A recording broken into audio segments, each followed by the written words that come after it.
sitting on my doorstep, the people's passing by. They're coming back from getting wrecked, everybody's high. Saturday night, what a bitch, laying on the lawn.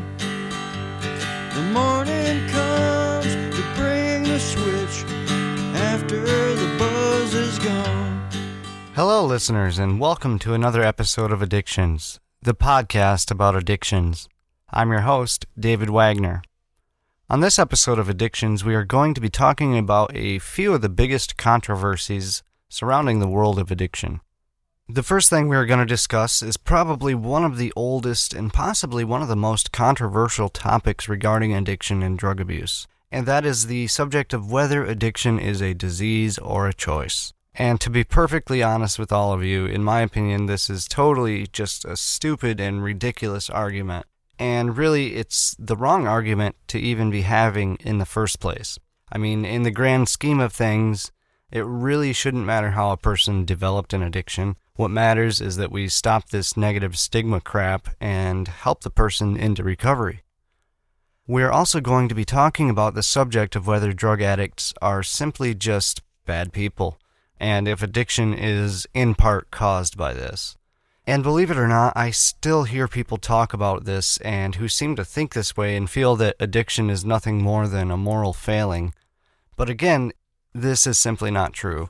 Being addicted to drugs does not make you a bad person, and being a bad person doesn't just cause you to become addicted to drugs. It's pretty simple.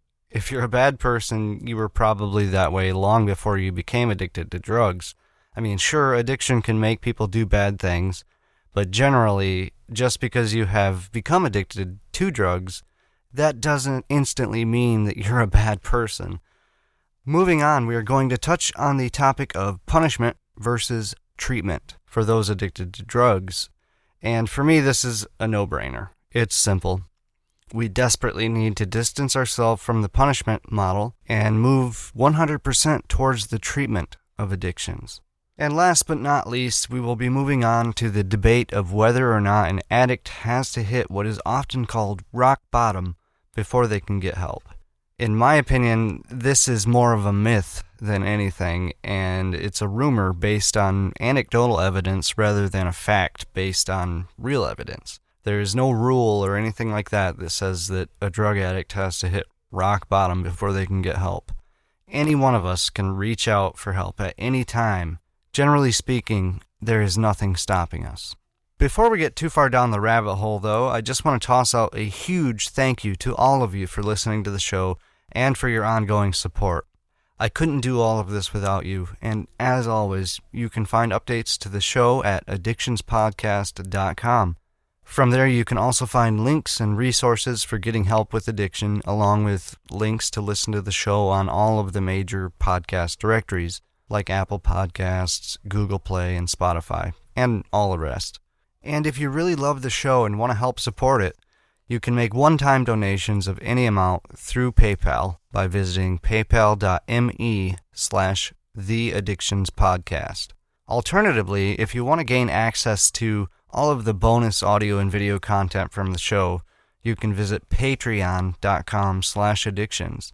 And for as little as $1 a month, you can download and listen to all the hilarious outtakes and bloopers from the show, along with all sorts of other bonus audio and video content that isn't available anywhere else. Again, you can learn more about that at www.patreon.com/addictions.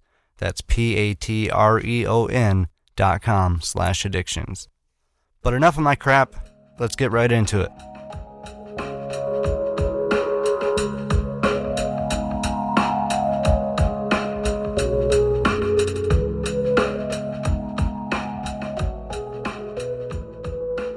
Like I stated in the beginning of the show, the debate of addiction being a disease or a choice is probably one of the oldest arguments surrounding addiction. But the thing is, this is the wrong argument to be having. I mean, really, think about it. There are literally tons of diseases that are brought on by choices. If you choose to have a terrible diet and end up with heart disease or some form of diabetes, it is still a disease. If you choose to smoke cigarettes your entire life and end up with COPD or emphysema, it's still a disease. Just because there may be choice involved does not mean that any of these things are not diseases. Most of the people who argue that addiction is not a disease are looking at things like heroin right from the start of their argument. But the fact of the matter is that a huge majority of heroin users started out on prescription opioids that were prescribed to them by a doctor. And generally, when people go and see a doctor, they listen to what the doctor says, and they take the medications that the doctor prescribes. In my case, I broke my leg, I had chronic pain, and I was prescribed hydrocodone for a little over 4 years. My prescription stated to take 1 to 2 pills every 6 to 8 hours as needed. And that's exactly what I did every day for a long time. And I don't care who you are, if you're taking opioids every day for years and years, you are going to become addicted. You are going to become physically dependent to the point where if you go without the drugs, you will become very, very sick. And this is just the mechanics of these types of drugs. This is how they work, period. I guess, yeah, a person does choose to follow doctor's orders, yes. But to say that addiction is not a disease because of this choice or a similar choice is just wrong-headed, and it does absolutely nothing to help with the problem.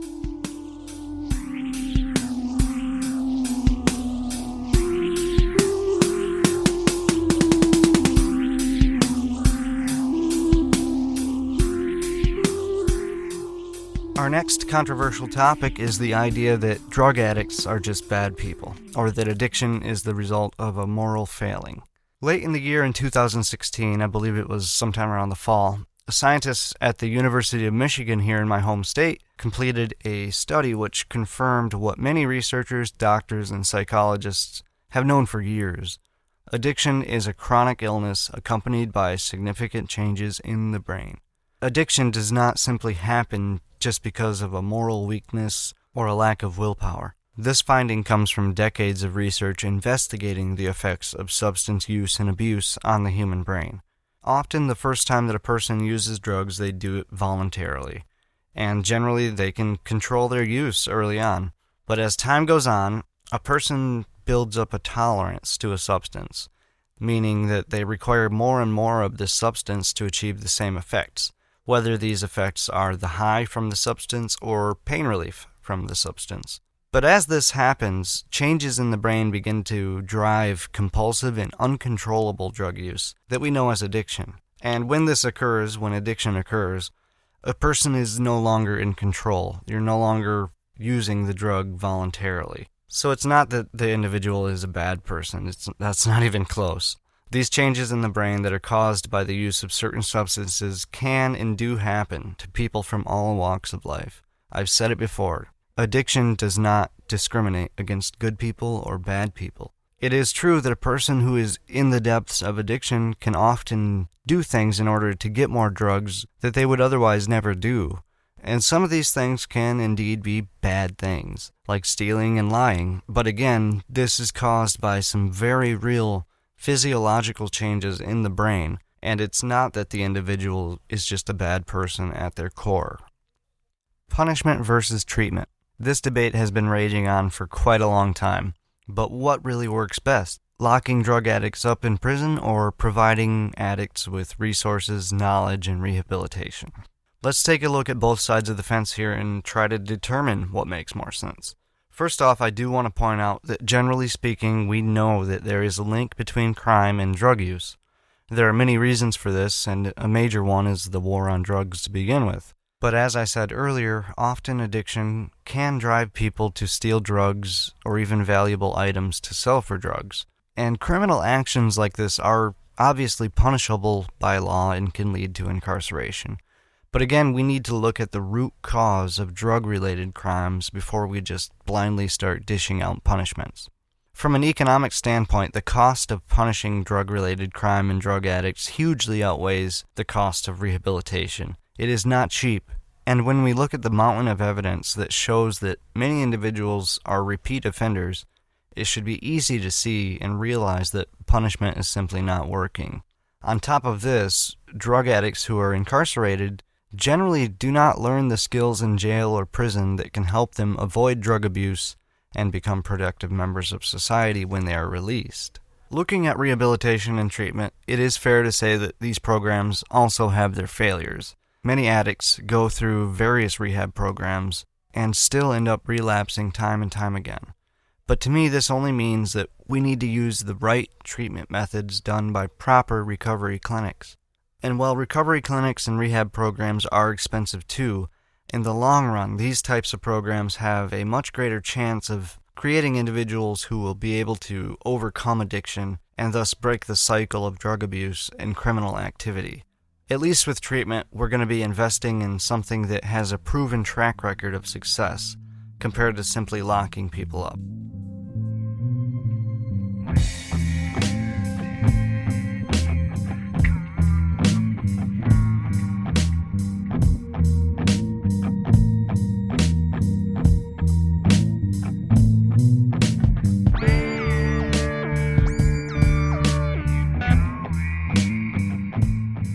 Now, this next subject is more of a myth than just a controversial topic. The idea that an addict must hit rock bottom before they're able to get help and get sober.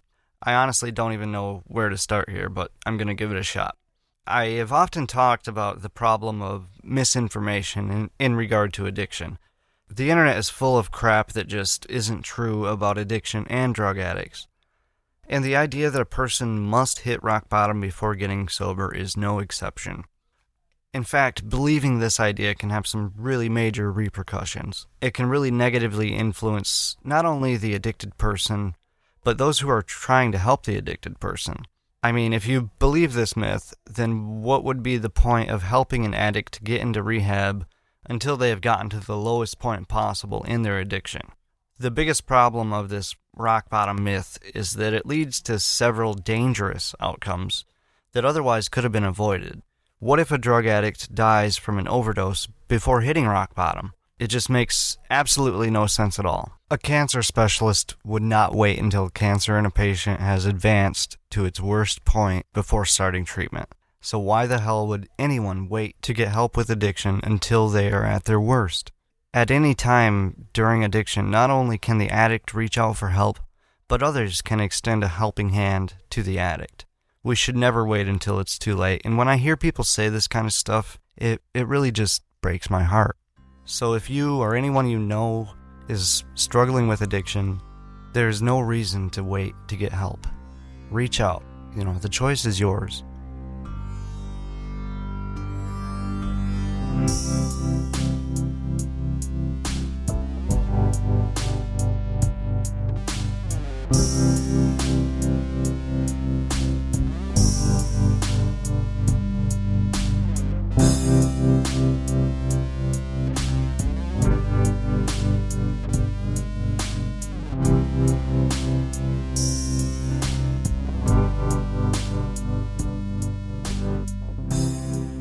That is going to do it for this episode of Addictions, the podcast about addictions.